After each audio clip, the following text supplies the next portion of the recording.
नबी और राजा, शमूएल और शाऊल की यात्रा। इस्राएलियों ने आसपास के राष्ट्रों की तरह एक राजा की आवश्यकता महसूस करते हुए शमूएल से उनके लिए एक राजा का अभिषेक करने के लिए कहा।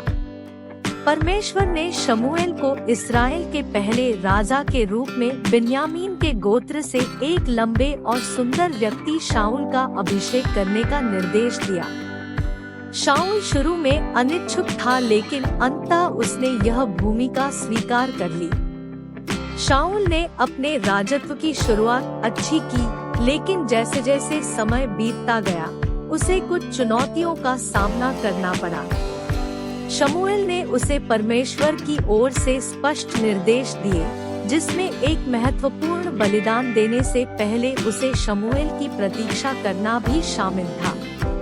शाऊल अधीर हो गया और परमेश्वर की आज्ञा का उल्लंघन करते हुए स्वयं बलिदान कर दिया।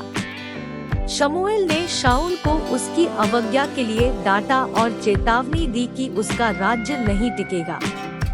अमालेकियों के विरुद्ध युद्ध में शाऊल की अवज्ञा के कारण, जहां उसने राजा अगाग और सर्वोत्तम पशुधन को नहीं छोड़ा, परिणाम स्वरूप परमेश्वर ने उसे राजा के रूप में अंतिम रूप से अस्वीकार कर दिया।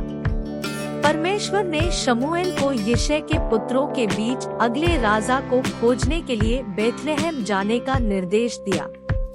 यिशै के पुत्रों की जांच करने के बाद परमेश्वर ने सबसे छोटे दाऊद को चुना और गुप्त रूप से उसका अभिषेक किया।